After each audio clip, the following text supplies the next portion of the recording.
Good evening, ladies and gentlemen. This is your 8 o'clock report, and I'm coming to you a little later today. This evening, I've had me a long day, and I've had to take the time to pay attention to a couple things. I was on location quite a while today. So as a result of that, I'm coming to you at 8 o'clock on the dot, even though you're going to get it later. And as I had promoted to you that, though this is October the 9th, 2009, which makes it Tuesday, and this is Black Belt The Voice. I am Gorman Bannister. And ladies and gentlemen, tonight's program is entitled Some Advice for GLENYS HANNA Martin. Of course, I'm doing it now on WhatsApp, and when I finish, I will then put it to Facebook. And after Facebook, I will put it to YouTube. And this is important, ladies and gentlemen, for me to do this at this time because of the fact that things in this life, ladies and gentlemen, are ever evolving, and sometimes persons are moving so fast that they cannot see that sometimes the devil will hold you back and he will also push you forward. This is an opportunity to take stock of where we're at. So tonight I am going to give some advice to GLENYS HANNA Martin in some statements. Ladies and gentlemen, as circumstances would have it, I had no idea that when I spoke of GLENYS HANNA Martin in my 12 o'clock report today, that persons would be calling concerned about how valuable she is to not only her political party, but to the civic and political process of the nation. The concern seems that while her presentation is needed in this time period of government abuse, it's starting to be overshadowed by her personal view of what her position should be in party affairs that influence opposition policies that ultimately can influence where she sits next time an election is called. Amazingly, people are hurting so much that when she speaks, they don't see PLP. They see someone that's speaking for those scared to speak who are FNMs and those who are expecting her to speak for PLPs. But you know, ladies and gentlemen, while we look at persons in public life in a certain light, the fact is that the person in the light may have a totally different view of their value. Those that are truly humble and lowly at their craft, and they're usually very skilled, they are usually surprised that people see them as some type of savior. On the other hand, those who think too highly of themselves don't believe that people give them what they deserve, and even those who are in higher positions than them should not really be in that spot that they are in. That is how people who think too highly of themselves, that's how they are. Those type of beliefs are harmless when public figures have years to learn, make mistakes, and then grow in character and skill. Of course, though, when you advance in age, what one can easily do as a young adult must be done with what you have as a person on the last leg. Part 2 coming up, ladies and gentlemen. Ladies and gentlemen, this is part 2 of your 8 o'clock report. This is a special report. This is some advice for GLENYS HANNA Martin, ladies and gentlemen. And this is October the 9th, 2018. This is Black Belt The Voice. I am Gorman Bannister, and we continue on. As I said, of course, when you advance in age, what one can easily do as a young adult must then be done with what you have as a person on the last leg. This is the dilemma facing GLENYS HANNA Martin today. And it's the dilemma for today.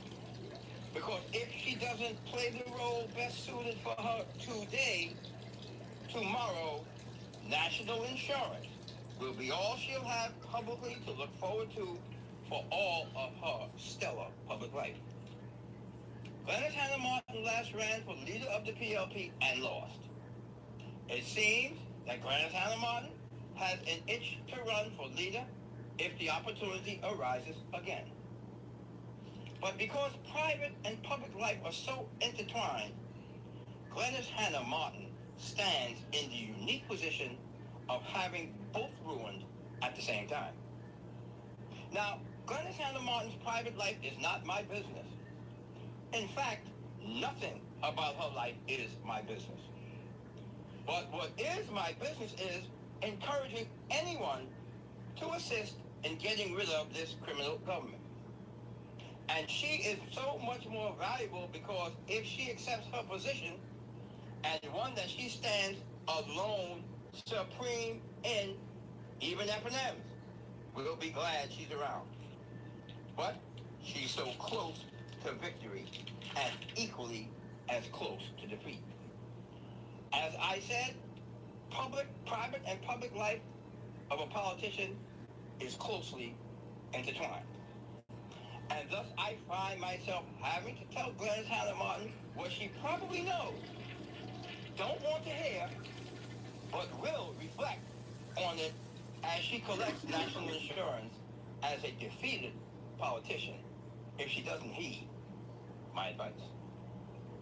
Now, it's no secret that I have evaluated Obie Wilstrom to be a scoundrel and a stopgap to anyone's life, including his own.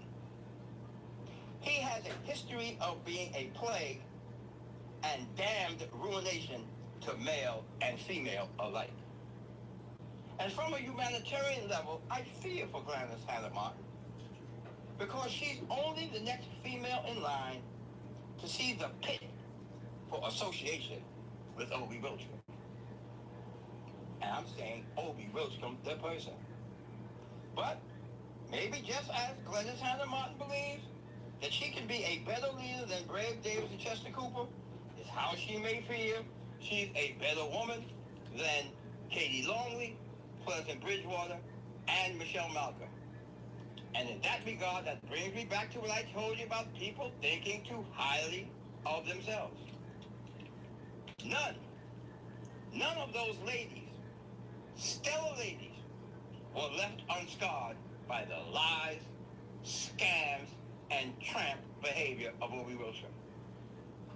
But that's the general feeling of everyone he comes in contact with. And as a result, Glenys Hannah Martin has no power in her private world, whether she thinks so or not, and will ultimately lose the power she has in the political world. People say when speaking of Glenys Hannah Martin, she's great, but she needs to lose that tramp Obie Wilstrom.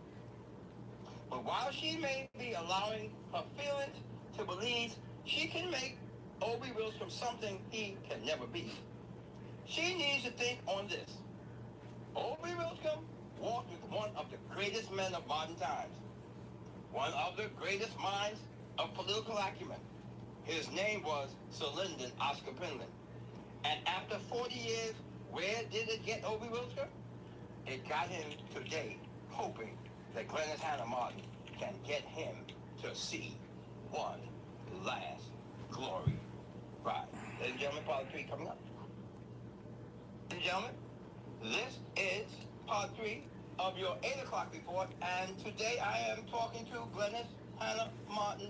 This is Black Belt The Voice. I'm Gorman Bannister. I am Gorman Bannister. And we're talking about Glenys Hannah Martin. Glenys Hannah Martin needs to consider her ticket for that glory ride, because if she doesn't recognize that her ride has only room for one, then there will be someone taking her place as the flamethrower that Glenys Hannah Martin will be said to having once been. Now, Glenys Hannah Martin, let me say this to you. You should not be fooled nor beguiled by anyone that may have already made it and been to the top. Glenys Hannah Martin, don't be fooled by anyone who will send you out to see if there's a bullet waiting for them. while it's your career that is the target. GLENYS, HANNA, Martin, there's only room for one on your last ride. And if you don't fasten your seatbelt, you won't survive the ride. And more, HANNA, Martin, the P, and you either take the seat that is yours and yours today to keep today, or leave it open to someone else to have. Look around you and listen carefully. Come from outside of yourself, GLENYS, HANNA, Martin, and look around and listen to what you see. Listen to what people are saying that they see. And let me say this to you. Yes, you are the flame thrower, the flame thrower. Listen, you are not only flame thrower and in the PLP, and you are not the youngest one either. Someone is on your heels, and not because they are chasing you, but just because you're getting too old to run with a ball and chain on your ankle in Obi-Roachcombe. Unfortunately, in the Bahamas, a politician's private and public life is linked together. Right now, GLENYS, HANNA, Martin, you have 2 strikes against you. One is Obi-Roachcombe, and 2 is believing that you can bring flames to a situation that calls for calm after the fire. GLENYS, HANNA, Martin, I'll say it to you again. Matter of fact, you don't have 2 strikes, you got 3 strikes against you. 2 are Obi-Roachcombe. You got Obi-Roachcombe and Obi-Roachcombe. And the 3rd strike is that you shouldn't believe that you can bring flames when a situation calls for calm after the fire. In other words, you are a flamethrower, but after you burn up, the enemy is going to call for calm. That is not you. You are not calm. The party has calm. You have flames. The calm don't have flames. This is what I'm trying to explain to you of being in your position, in your lane, being in your seat.